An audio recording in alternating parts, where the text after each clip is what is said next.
Yo, what's happening? Quavo, the Huncho, how are you, bro? What it do, my guy? Thank you for gracing us with your presence, man. It's good to connect with you. Man, appreciate you for having me, man. Yeah, absolutely, Part man. of the complex family, man. Of course, man. Man, this year for everybody has been an insane year. It's coming to an end. We're in December. How do you feel, man? 2021's on the way. I feel good. I hope everything could at least push for like 50% more normal. You know what I'm saying? Try to get it like close as normal as possible, but still with the guidelines, man. It's been a quiet year for 2020 for for Migos and myself, but still I still got nominated for a Grammy and still had one of the longest songs on top 10 Billboard. But at the end of the day, it's still been like a quiet, slow, silent year for us, and so that's what's been. We've just been cooling and bunkered in and bonding and really on the outside looking in, because if we drop an album in 2020 and don't tour, it don't really make sense. You know what I'm saying? So that's Right. why we kind of like held it down, because Culture 3 would have been out by now. This year's been good, man. I mean, like, some people have, they've gone into their homes and they've just been not productive. They've gone into a dark place. Other people have been productive. You went out and you got your GED, right? Like, you got your GED this year. Well, definitely, I've been handling a lot of like things that I didn't get to do because my life was just moving so fast as an artist. So I went and got my GED. I started like working out, you know what I'm saying? Just doing like a lot of just sports stuff, the stuff I really used to love to do. I heard when you were in high school, you were a really talented quarterback. I played 3 sports. I played football, basketball, and baseball. I was pretty good in all 3 of those, but I really got like notoriety when I started playing football. Have you ever thought about what your life would have been like if you pursued football? No, because everything happened for a reason. Mm-hmm. But I want to pursue football. Yeah, that's still one of my dreams. I want to still like try my best to be a pro athlete. That's dope, man. So how would you manage the music and being a pro athlete? I just want to say I did it, suited up, probably like one game, and I don't know. I just want to register myself as a pro athlete. Let's talk about the Migos, man. I feel like, you guys are responsible for so much in pop culture. You guys have made such a big impact as a group, as a trio, from, the Migos flow to the dab to like so many things that have come out of the 3 of you. What would you say, is like your proudest accomplishment? I would say Grammy nomination was a good one, because I feel like the trap world was finally being appreciated. So that's an accomplishment. We kicked down the doors for a lot of young cats to come in with a triplet flow.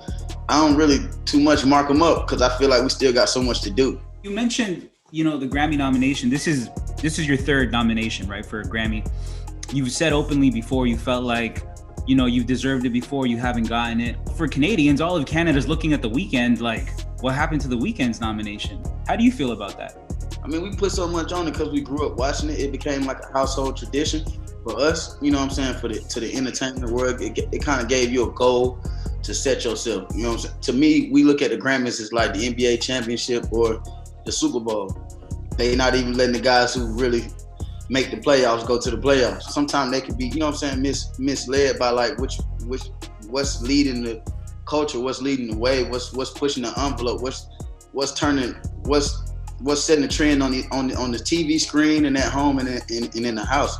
I feel like they missing a lot of that, and if that don't straighten up, I don't think the artists will start appreciating the Grammy. You know what I'm saying? If they don't straighten that up to what's going on in the world, what's actually trending, what's going on at home, what's going on Twitter, on social media, they not paying attention, I don't think we'll end up, you know what I'm saying, having as much respect we'll have for the Grammys. Do you think that validation matters to them? Like, what would you say to The Weeknd, for instance?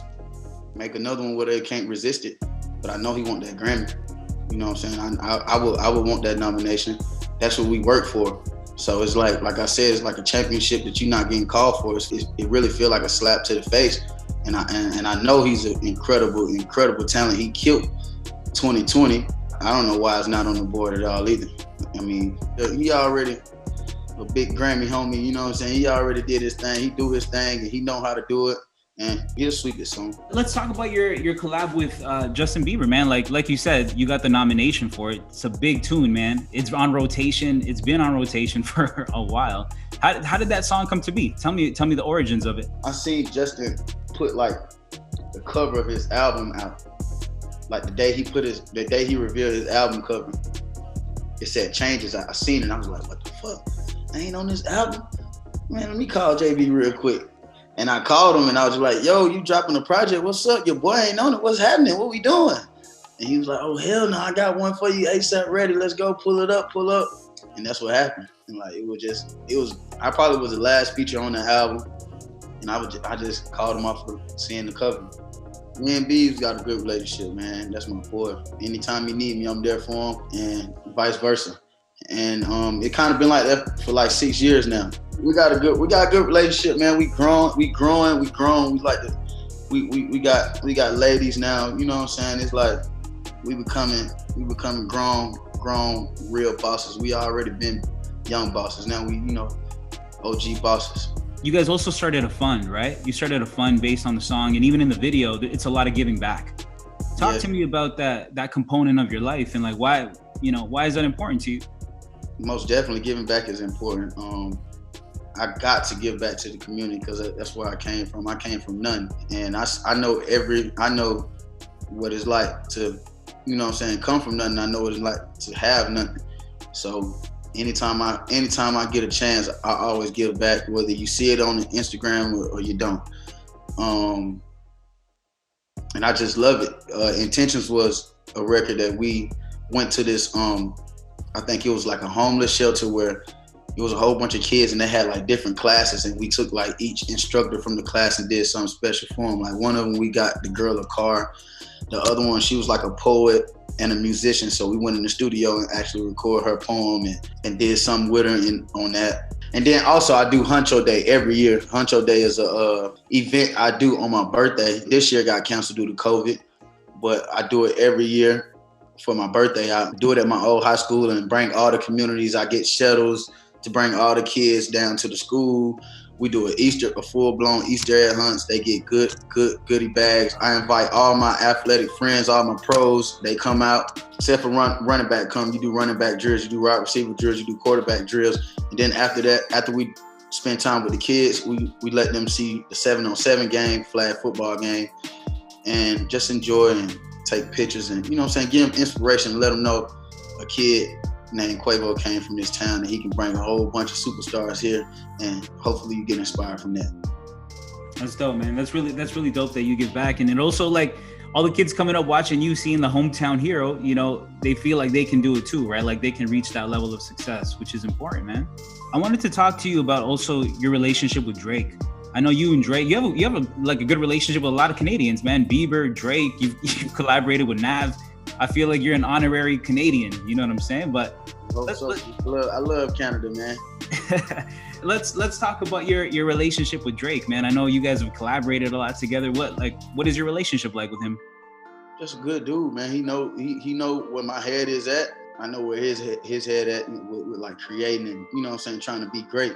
And they all know I got a grind and work hard mentality, and I'm a good person. He a good person too. And I just feel like when you put both of them guys, a guy like me or a guy like Justin, a guy like Drake in the same room, we automatically feed off each other and know what we need to do to, make this pot the biggest pot in the world. I know you play ball a lot. I'm sure you played ball with both of them. Who would you say gives you a run for your money when you're playing ball? Me and Bees play on the same team a lot because me and him left hand. I like his skills at guard.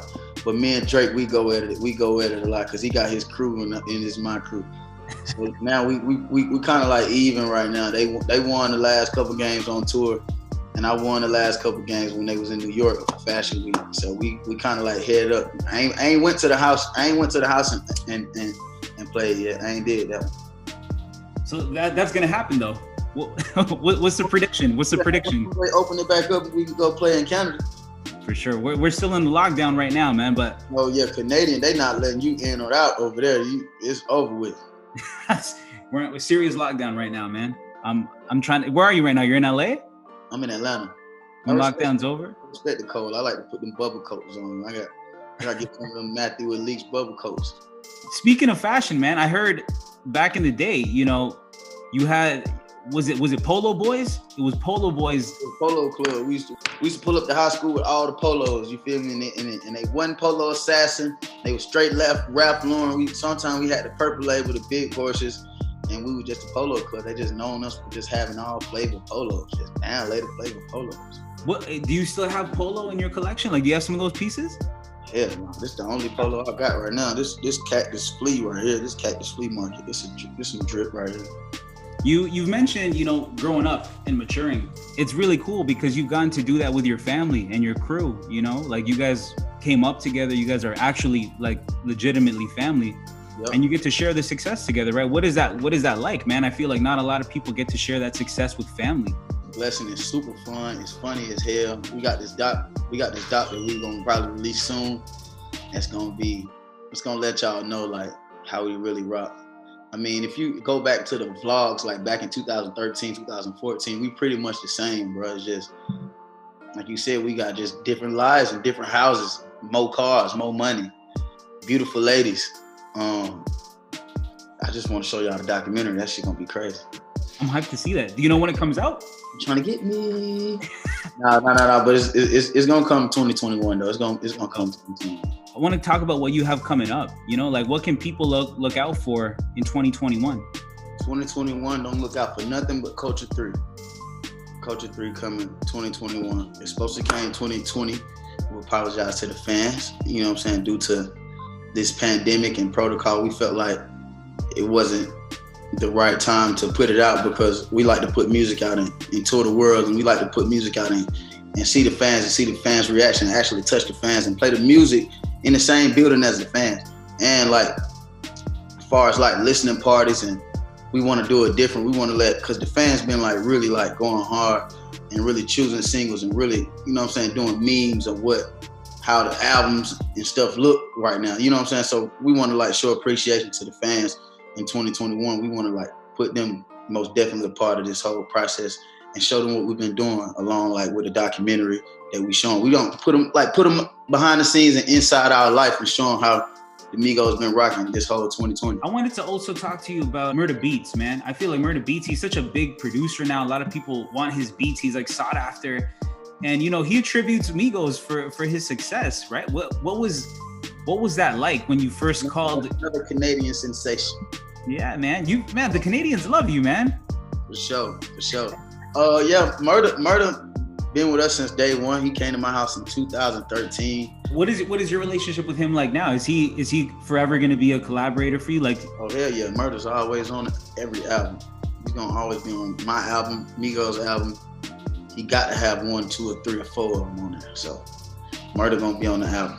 He always trying to find some new sounds, always trying to go big and go crazy and cross over. You know what I'm saying? So having somebody like that who always trying to elevate their talent and their sound is good to have on the album. And he tell me the honest truth, because we've been together so long. So he tell me what these people want and don't want. I got time for one last one, bro. And I wanted to ask you about another producer, Wonder Girl. I know you worked with her recently too. What was that like, working with Wonder Girl? I think she real good. I think she dope. She's very low key and she's very hard to find. I think Wonder Girl is very, very talented, very quiet, very special person. All she do is come in, open that laptop, hit spacebar, and let the shit play and the shit go. I love what she do. I love her art. I love her. I got to get in with her more and build like a stronger relationship. I feel like that's the person we need to like get with and do some more shit with. Thank you so much for your time, man, and congrats on the Grammy nomination. And I'm looking forward to everything you're dropping in 2021, man. Appreciate y'all, man. Thank y'all.